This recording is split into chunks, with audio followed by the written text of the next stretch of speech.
আবারও আঁখি লাখ টাকা খরচ করে নতুন করে ফার্নিচার দিয়ে আবারও সাজিয়ে নিচ্ছেন ঘরটাকে। আবারও শোনা যাচ্ছে আঁখি নাকি তৃতীয় বিয়ে করার জন্য নতুন করে ঘর সংসার সাজিয়ে নিচ্ছেন, এমনটাই কিন্তু শোনা যাচ্ছে সোশ্যাল মিডিয়াতে। আর গতকালকে লাইভে এসে আঁখি কিন্তু তা বলেছিল, সে যদি এবার বিয়ে করে তাহলে দুমদাম করে অনুষ্ঠান করে মন মতো খরচ করে বিয়ে করবে। তাহলে কি তৃতীয়বারের মতো বিয়ের পিঁড়িতে বসতে যাচ্ছে আঁখি?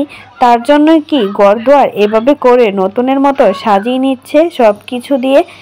তাহলে পুরো ভিডিওটা দেখতে থাকুন বিস্তারিত জানতে।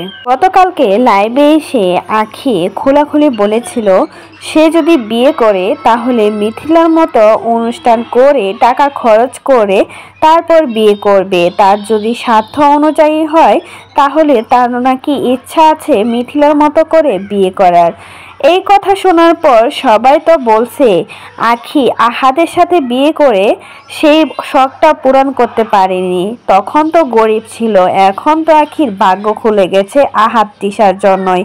আহাদের সাথে বিয়ে হয়েছে বলে আঁখির ভাগ্যটা এভাবে করে পরিবর্তন হয়েছে।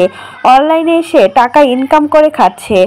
আর এখন তৃতীয়বারের মতো যার সাথে বিয়ে হবে সে তারও কিন্তু ভাগ্যটা খুলে যাবে।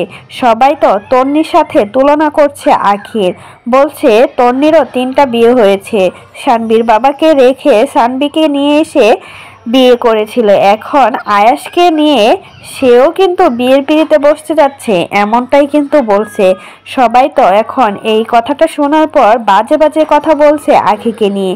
আঁখিকে রীতিমতো ধুয়ে দিচ্ছে, বলছে বিয়ের স্বাদ এখনো মিটেনি, তাই তো আবারও নতুন করে বিয়ের পিঁড়িতে বসতে যাচ্ছে আঁখি। তার জন্যই নাকি ঘরটাকে আবারও নতুন করে সাজিয়ে নিচ্ছে।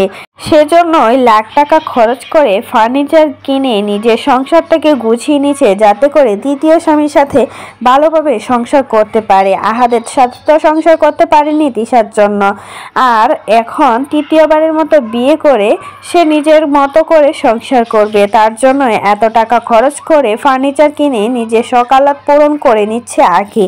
তো এই বিষয়ে যদি আপনাদের কোনো মতামত থাকে সেটা কিন্তু অবশ্যই আমাদের কমেন্ট বক্সে কমেন্টে জানাতে ভুলবেন না।